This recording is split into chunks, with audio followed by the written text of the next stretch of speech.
Kwa hivyo it's a big honor for us to be here today and to be part of the team bidding farewell to Canon Mungai Mutonga.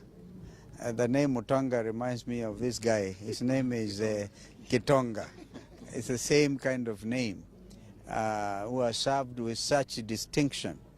Was even able to be sent by the bishop to start the Diocese of Thika. And so a great honor, and it is clear from the congregation and all the people have come that this is a gentleman to be respected.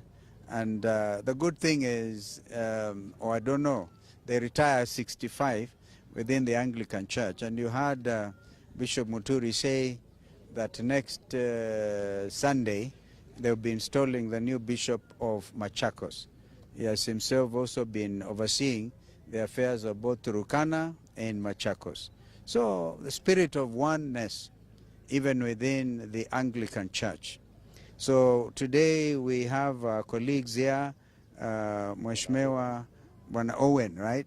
He ran on the Jubilee ticket, and there was another one who ran on the Kanu ticket. And so we have quite a big team. Senator Methu is here, Senator Mara, and Waziri. I think they were running together. I know Wakili Njiru, everybody knows him, Senator Maanzo, Deputy Governor Machakos, and we are a very big team. Allow us to address affecting all of us as Kenyans. And the number one issue is the reconstitution of the Independent Electoral and Boundaries Commission. We stress the word independent. We have said it before that Mr. William Ruto cannot form yeye kuendelea na tama ambayo haiwezekani.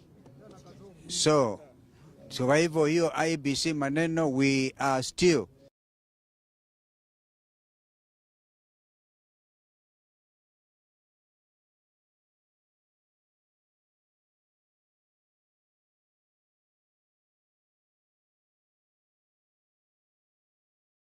William Ruto IEBC, na wananchi hawatakubali hiyo. Number two ni kusema ya pili ni kusema hivi, mimi ni wakili, senior counsel actually, and this friend here, Ndengwa Jiru, is also an advocate. My brother Eugene is an advocate. Kitonga Maanzo is an advocate. All of us are advocates of the High Court. And we are very concerned with the state of the legal situation now before us. We clearly have a constitutional crisis. As we speak, we do not have a deputy president. Yes. We have two deputy presidents, okay? And I respect Kithure Kindiki. He is from my part of the country. He should do the honorable thing and resign so that he can now allow due process to take place. The ruling by the Court of Appeal has clearly demonstrated the illegality, the political manipulation that happened to try and get Rigathi Gachagua being dismissed as a deputy president. Everybody is subject to the law, but it is now clear that that was politically motivated ruling by the partisan judge. And that Court of Appeal, the bench, I beg to repeat, that the bench now having been overruled by the Court of Appeal, what in law we would say the whole process has been void ab initio. The whole thing is voided. And so we expect that in the next few days, there's a lot that is going to happen. And so Kenyans now should be ready to have, or clearly it must be a retrial, but if it is a retrial and the impeachment of Rigathi Gachagua is based on an illegality, if the Deputy Chief Justice did not have the powers to appoint what he would say the impugned bench, okay? So now this is where we are. In a democracy, and Kenya is a democracy, our friend Kindiki should just step aside and allow due process. Thank you. Maybe my brother, you can say something. Thank you very much. First of all, I would like to congratulate Canon John Mutunga, who is retiring today after 36 years of service to God and His church. It's okay?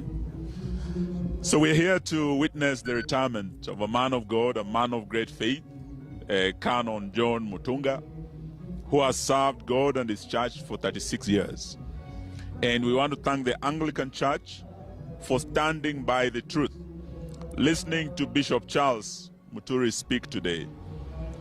In fact, he has said Pastor Dorcas and Deputy President Gachagua had started the war against alcoholism in Mount Kenya region.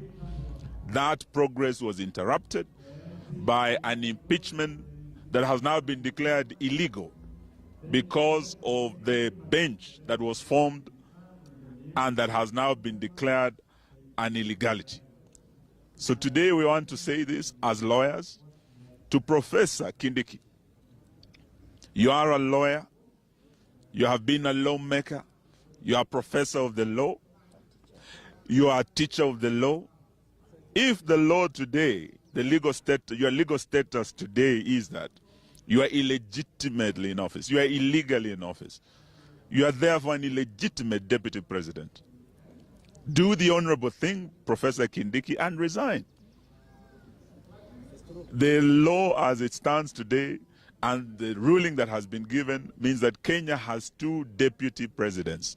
This is a situation, I want to agree with His Excellency Kalonzo Musyoka, that is untenable.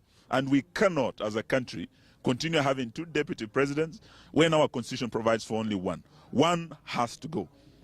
And it means the elected people's deputy president remains Rigathi Gachagua. It means we have an imposter in office who is an illegitimate deputy president, and let him do the honorable thing and resign. Lastly, on the issue of IEBC, we want to say this to William Ruto. His Excellency Kalonzo Musyoka wrote to you a letter. He wrote to your partner in the broad-based government, Raila Odinga, and asked that you respect and adhere to the principle of concurrence and consultation with the opposition, as was agreed at Bomas. You have nonetheless gone ahead to unilaterally pick the IEBC team without any consultation with the opposition. Because Raila Odinga and ODM are in government. They are not in the opposition. We are the opposition. But we want to tell you, even if you go ahead, Bwana Ruto, to handpick that chairman, even if you made that chairman Farouk Kibet, we are ready, we are going to beat you, we are going to send you home to Sugoi. Asante sana. I need to, yes. Yeah, I need to add before I give Wakil Njiru the following. Kenyans should not be worried by the William Ruto IEBC. As Eugenia said, we would take him home. And it was not us, it's the Kenyans, the suffering Kenyans, the jobless Kenyans, the Kenyans whose pay slips have been reduced to nothing but shambles. So, whether we will now, Kenyans must know that we determine the leadership at the polling station. Yes. At the polling station. We will not wait for William Ruto IBC to pronounce the winner. Kenyans will announce the winner at the polling stations. Asante. Just to mention that pursuant to the Court of Appeal decision,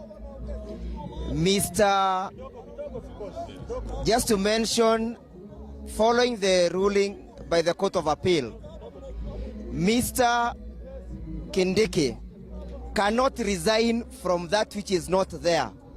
What he needs to do is to get out of office. And number two, until the petitions that are pending in court are determined by a competent, well-constituted bench by the Chief Justice as directed by the Court of Appeal, His Excellency Rigathi Gachagua must be accorded the privileges and the protection that is contemplated by the Constitution befitting a deputy president. That is to say, his security must be reinstated. That is to say, the privileges that accrues with the office of the deputy president must be accorded to His Excellency Rigathi Gachagua. That is to say, the orders that were given by the High Court in Kirinyaga and the High Court sitting in Nairobi are still in force. Therefore, those imposters purporting to hold the office of the deputy president, the persons impersonating the office of the deputy president are holding that office illegally and unconstitutionally. And when we take over government, coming 2027, with His Excellency Dr. Kalonzo Musyoka leading, we shall take those individuals to account for the actions they took while they were illegally performing the functions of our deputy president. Thank you.